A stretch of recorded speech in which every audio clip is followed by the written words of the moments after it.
Мынау не нәрсе? О, тәңірім. Базадағылар аға лейтенантқа телефон жалғап беріңдер. Қазір таңғы сағат 3 болды. Сағаттың қанша болғаны мен қақым жоқ. Бұл істі күткенімізге өте ұзақ болған. Сәлем достар! Алдыңғы видеоларда сіздерге Marvel кино әлемінің бірінші фазасындағы фильмдердің қысқаша мазмұнын айтып жүрген едім. Ал енді міне кезек келді бірінші кек алушы фильміне. Қазір сіздерге осы фильмнің қызықты қысқаша мазмұнын айтып беремін. Ал егер осы фильмді толық нұсқасын, яғни қазақ тілінде дыбысталған күйінде көргіңіз келсе, менің телеграм арнама өтсеңіз болады. Сол жаққа толықтай қазақша дыбысталған фильмді салып қойдым. Телеграм арнама ссылка төменде описанияда болады, немесе осы экрандағы QR код арқылы кіре аласыз. Ал ендеше біз видеоны бастаймыз.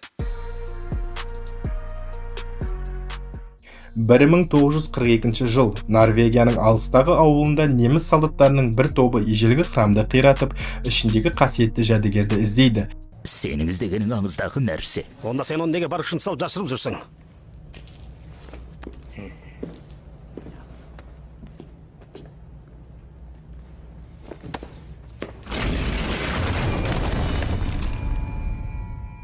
Неміс офицері саркофагты ашып, ерекше көгілді жарық шығаратын текшені көреді. Ол оны тессеракт деп атайды. Бұл куб орасан зор күштің қайнар көзі. Бірақ офицер қолындағысы түпнұсқа емес екенін біліп, храм қызметшісін қорқытып, шынайы артефактыны талап етеді. Егер бермесе, бүкіл ауылды өртеп жібермек.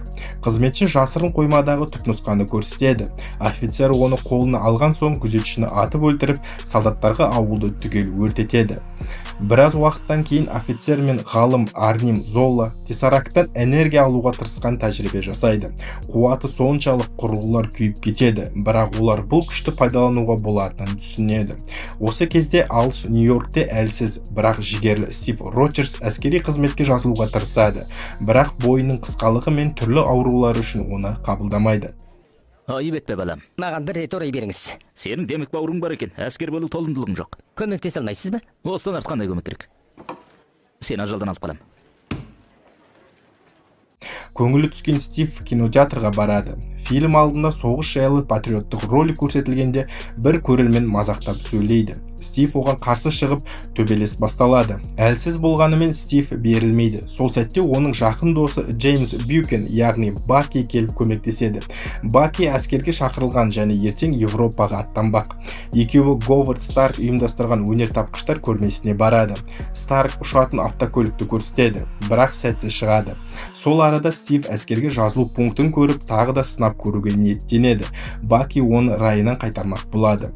Олардың әңгімесін доктор Аврам Эрскин естіп қалады. Ол жас жігіттің арманы мен батылдығын байқап, әскери бағдарламаға қосуға шешім қабылдайды.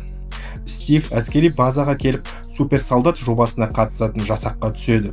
Физикалық тұрғыдан ең әлсіз болғанымен, оның батылдығы мен адалдығы доктор Эрскиннің көңілінен шығады. Полковник Филлипс болса Стивтің таңдалуына күмәнмен қарайды. Қайстай болған түріне қара шекі бетіне пышақ жаны қандай. Қайраттаныңдар. Қарап тұрым. Адам жылағысы келеді. Тұр. Қайта ол батылдығына сүйенеді. Қолбомба! Кек! Жолама! Жолама!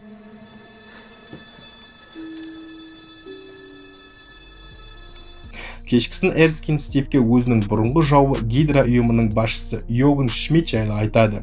Шмидт қатыгез, билік құмар адам. Ол да суперсолдат сарысуын алған, бірақ тәжірибе сәтсіз өтіп, оның бет-бейнесі қорқынышты түрде өзгеріп кеткен. Бұл кезде Шмидт Эрскинді өлтіруге бұйрық береді. Келесі күні Стивті агент Пегги Картер антиквариат дүкенінің астындағы құпия зертханаға апарады. Мұнда Говард Старк пен жоба басшылары дайын. Стивке сарысу егіледі. Ол жабық капсулаға салынып, вита сәулемен сәулендіріледі. Қуаттың әсерінен құрылғылар күйіп, капсула ашылғанда арық жігіттің орнына еңгезерде бұлшық етті батыр шығады. Алайда араларында жасырынып жүрген Гидра тыңшысы жарылыс жасап, соңғы ампуланы ұрлап, Эрскинді өлтіреді. Стив оны қуып жетіп, суасты қайығынан сүйреп шығарады, бірақ жау у ішіп өледі, ал ампула сынып қалады. Сол арада Гидра базасында Шмидт пен Золла куб энергиясымен қару-жарақ жасап бастайды. Эрскиннің қазасы жобаны тоқтатады. Стивтен көптеген сынамалар алынады. Президент Гидраны жоюға бұйрық береді, бірақ Стив Лондонда емес, жарнама бетінде көрінеді. Сенатор Брант оны әскери облигация жарнамасының жұлдызына айналдырады. Капитан Америка бейнесіндегі Стив комикстер мен фильмдерге түседі. 1943 жылы Италияға келгенде оны майдандағы сарбаздар мазақ етеді. Маған ерікті әскер керек. Мен айтпасаң ерікті әскермін, айтпаса әскери қатынасып қайтемін. Бикештерді неге етіп келмейсің?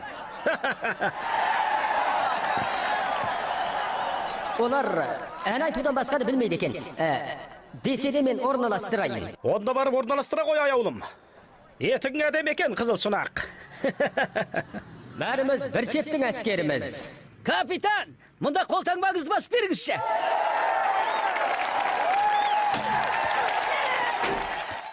Пегги Картер Стивке Баки тұтқынға түскенін хабарлайды. Полковник құтқару операциясын жүргізбейтінін айтады, бірақ Стив бұйрықты бұзып Баки мен басқа тұтқындарды құтқаруға жалғыз аттанады. Пегги мен Старк оған ұшақпен көмектеседі. Гидра базасында тұтқындарды босатып, оларды Капитан Америка ретінде таныстырады. Осы сәтте Шмидт қашып кетеді, ал Стив Бакиді құтқарады және Гидраның басқа базаларының картасын көреді. Шмидтпен алғашқы шайқаста Стив қарсыласының да суперсолдат екенін аңғарады. Ол бетпердесін шешкенде астынан қызыл бас шығады. Жалғаннан қарапайым әскер болып, алайда нақты өмірде өзіңді мойындаудан қорқасың. Адамзат соңымызда шаң қауып қалды. Мен саған ұқсамаймын. Мен іс жүзіндікке тізе бүгемін. Қорықпаймын. Әсте қорықпаймын. Онда неге қашасың? Кейін лагерге қайтып келген Стивті жазаламайды, керісінше марапаттайды. Ол Гидра базаларын жойып үшін арнайы топ құрады. Говард Старк оған вибраниумнан жасалған дөңгелек қалқан сыйлайды. Стивтің тобы Гидраға соққы бере бастайды, бірақ пойыздағы шабуыл кезінде Баки қаза табады. Золаны қолға түсіріп, одан Шмидттің әлемді жаулау жоспарын біледі.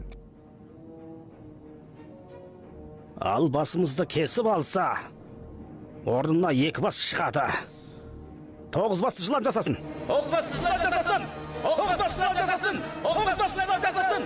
9 басты жылан жасасын. 9 басты жылан жасасын. 9 басты жылан жасасын.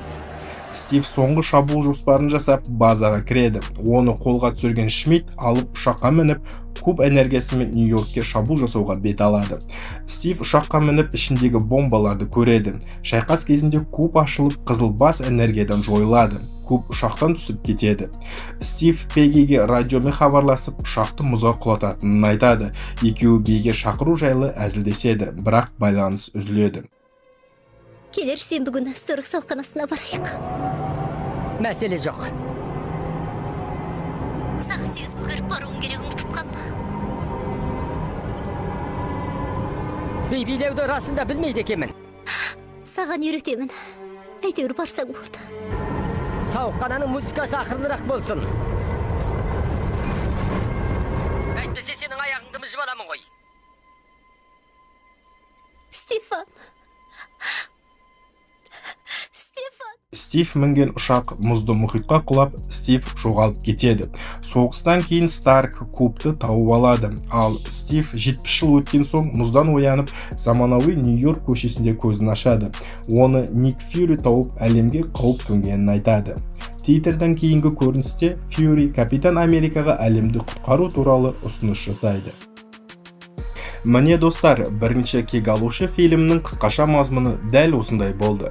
Марвел кино әлеміндегі келесі қызық оқиғаларды жіберіп алмау үшін арнаға жазылыңыз, лайк басыңыз және пікір қалдыруды ұмытпаңыз. Ал егер осы фильмді толықтай қазақша дыбысталған күйінде көргіңіз келсе, тағы да қайталап айтам, менің телеграм арнамда сіздерді күтіп тұр. Сіздермен болған киношоу кезі, келесі кездескенше.